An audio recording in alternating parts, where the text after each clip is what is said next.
ಸರಿ ಅದು ಬಿಡು, ನಿಂದೇನು ವಿಶೇಷ ಇಲ್ವಾ? ಯಾವ ವಿಶೇಷನೂ ಇಲ್ಲ ಅದಕ್ಕೆ. ಹನಿಮೂನಲ್ಲೇ ರಜಾ ಆಗ್ಬಿಟ್ಟೆ.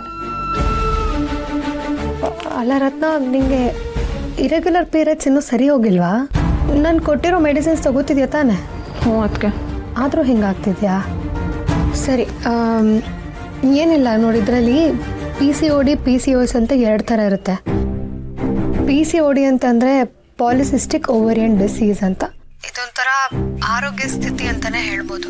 ಪಕ್ವತೆ ಬರದೇ ಇರೋಂಥ ಎಗ್ಸ್ ರಿಲೀಸ್ ಆದಮೇಲೆ ಸಿಸ್ಟ್ ಫಾರ್ಮ್ ಆಗಿಬಿಡುತ್ತೆ. ಅದಾದಾಗಲೇ ಇರೆಗ್ಯುಲರ್ ಪೀರಿಯಡ್ಸ್ ಆಗುತ್ತೆ, ಪೀರಿಯಡ್ಸ್ ಲೇಟ್ ಆಗುತ್ತೆ. ಸರಿಯಾಗಿ ವ್ಯಾಯಾಮ ಮಾಡಿದ್ರೆ, ಫುಡ್ ಹ್ಯಾಬಿಟ್ಸ್ ಚೇಂಜ್ ಮಾಡಿಕೊಂಡ್ರೆ ಇದು ಬೇಗ ವಾಸಿ ಮಾಡ್ಕೊಬೋದು. ಬಟ್ ಇದೆ ಇನ್ನೊಂದು ಹೇಳಿದ್ನಲ್ಲ PCOS ಅಂತ, ಹಂಗಂತಂದರೆ ಪಾಲಿಸಿಸ್ಟಿಕ್ ಓವರಿಯನ್ ಸಿಂಡ್ರೋಮ್ ಅಂತ.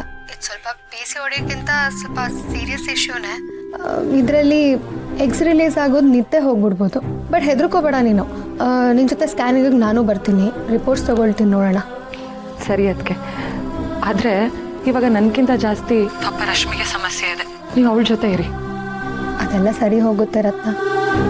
ಅದು ಸರಿ ಹೋಗಬೇಕು ಅಂತಂದರೆ ನಾಳೆ ನೀವೆಲ್ಲರೂ ನಮ್ಮ ಮನೆಗೆ ಬರಬೇಕು. ಸರಿ ಅದಕ್ಕೆ, ನಾಳೆನೇ ಬಂದುಬಿಡ್ತೀನಿ. ನೀವೇನು ಹೇಳ್ತೀರೋ ಹಾಗೆ. Thank you Ratna. ಬಾಯ್.